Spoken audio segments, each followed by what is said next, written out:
Hello, you beautiful earthlings. Welcome to this video. Welcome to my new home on the ocean. It's a really lovely place. I'm not sure how I ended up here. Well, I do know how I ended up here. I got broken down bit by bit until I finally surrendered and let my soul take over. That can be quite a process. We don't really know how to surrender, sometimes someone else can't even tell you how. It's like life's gonna do it for us on life's time. And so that's kind of what happened to me on the road. The road's like a road warrior, like a spiritual road warrior or something.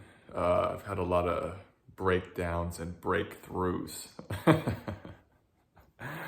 living out of the car on the road, like utter breakdowns and then just total liberation at times too. It's been all things. So the divine has her own way that she shakes all of us loose from our own shit, like our own fear and trauma and programming, all that stuff. It's pretty funny. It doesn't feel funny. It feels super serious a lot. Like when we're really stuck with the mind, and even when we get free of the mind, it can still suck hard.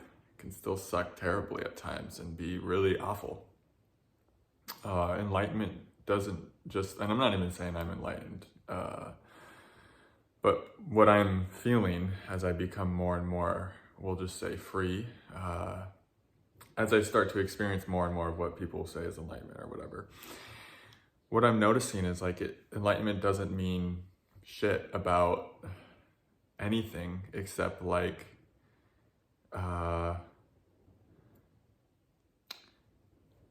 I guess you just feel more empty. There's not as much of a personality presence here.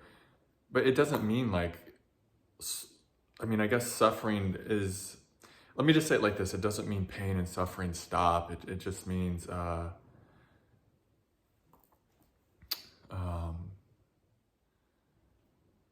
don't even know what it means, to be honest. It's kind of new to me. It just, one thing it means is your mind isn't as believable. Like you can just know your mind as your mind. And I think for a long time, you feel like you are your mind. And then you get free of a layer of it, but somehow you're still hooked into deeper layers. And that could still be happening here. Like in a month, I could be like, wow, I was still really hooked into mind when I thought I was free. And so it's just shocking how much you realize you were believing your thoughts and how much suffering came from your identification with thought. And so you're, at the end of the day, you're still in a human body, you're still on earth, there's still density, there's still pain. You still might have to walk through hell. You don't know what your karma is in this life. Who knows? We're all kind of walking through hell right now, Earth is evolving rapidly. That in and of itself denotes that we're going to be walking through hell. And by hell, I just mean transformative fire, density, pain, contrast. These things wake us up out of the dream, It's hard to be dreaming in the mind right now on Earth. Like Earth's going to keep shattering those dreams in a sense through pain and through fire to bring us here. Earth's like, here. It just wants us here.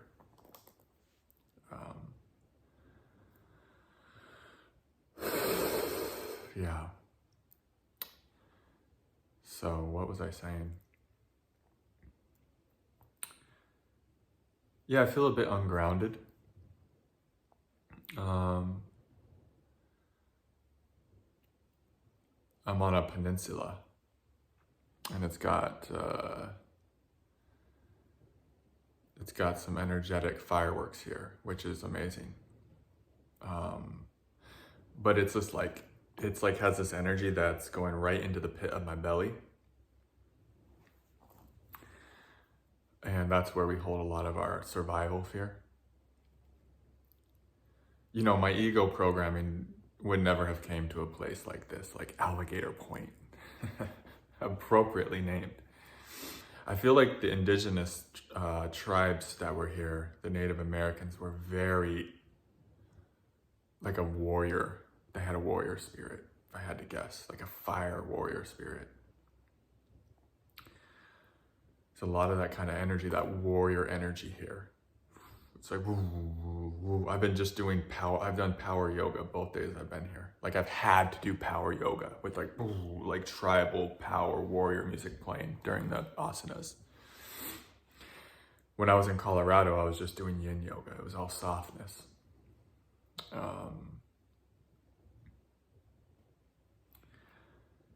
So when we're in a place that's poking at our survival terror, what's left in it, or whatever we have left, it's going to feel a bit ungrounding, because it's just, you're going to be feeling like a vortex. You're going to be like in a vortex of terror, right? It's like surging terror, like a geyser of terror, you know, exploding from your belly.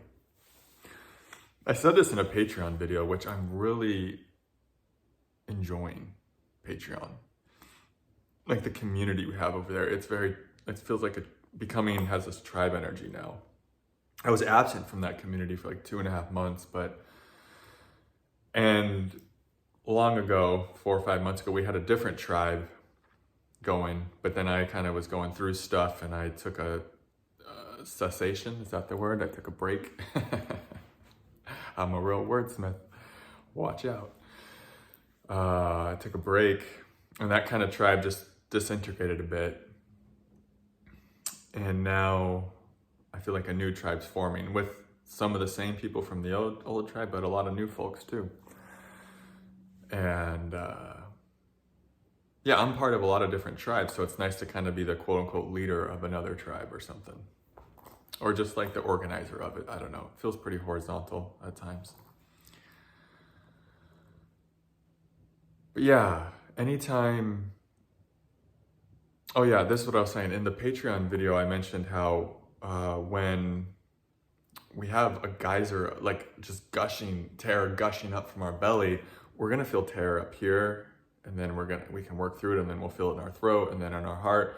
But eventually we get down into we realize like down beneath all of that, the source of the terror is in our belly, the root and the sacral.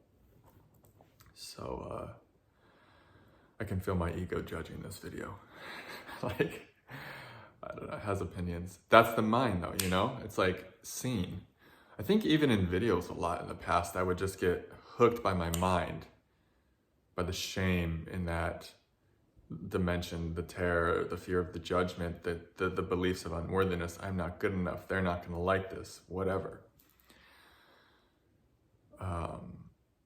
When I'm talking about enlightenment, that's what I'm saying. Is like you're unhooked from that, and you also don't feel like you're anything anymore. There's no like specialness. I think for a minute there, I did feel special at times. That's ego. It's normal. The ego will feel special and unworthy. If you feel unworthy, chances are at times you'll feel special, and if you feel special, at times you're gonna feel unworthy because you can't have one without the other. There's that sense like, oh, I'm just nothing.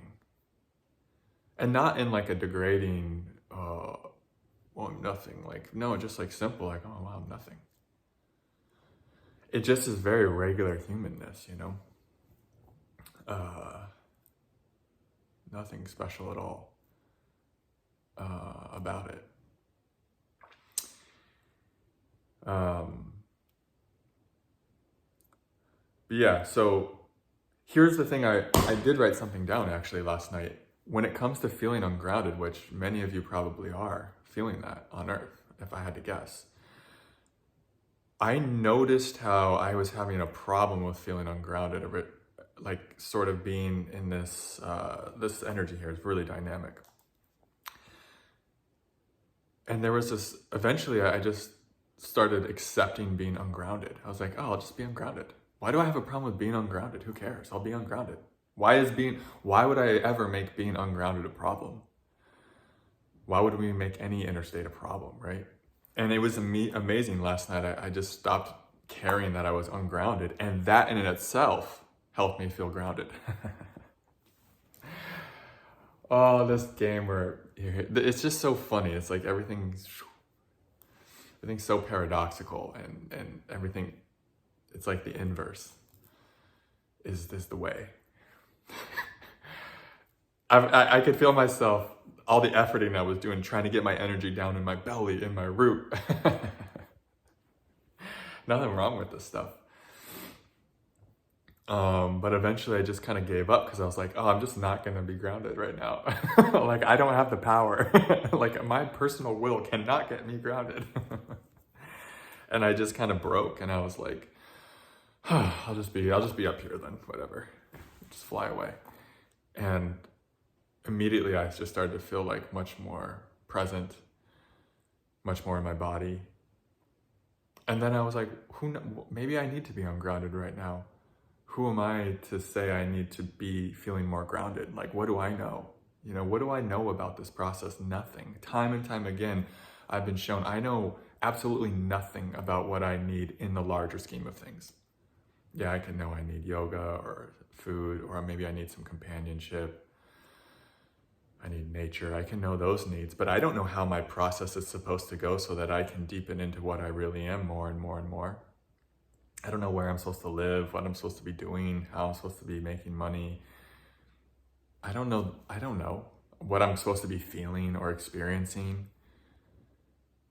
It's like that's up to life, you know, what my circumstances are supposed to be. I can advocate for myself. I can do the best I can in every moment, like we all do, right? But by and large, like, life knows what we need. And so that's just what I accepted last night. Like, I guess I'm meant to be feeling ungrounded right now. And can I not make that a problem, you know? Yeah,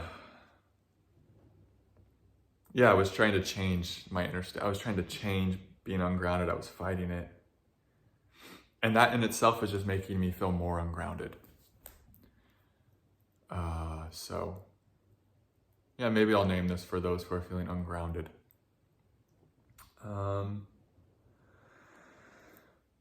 Okay, yeah, I think my heart's good. Battery's saying it's getting low. I just want to say I love you guys. Yeah, would love to see you in the comments or whatever, if you have something to share. But it's interesting doing this video, like really attuning to the heart. Like the true heart, the heart with no judgment. The heart, it's just very free. The emotional heart, kind of on the front surface layer, that can have a lot of judgment, this or that. Can be really kind of dramatic. I laugh because, I've known that. I know that. But it's nice to move with the true heart the best you can. And it's a really free way to be. And feels very empty and happy. Okay. Much love. Namaste.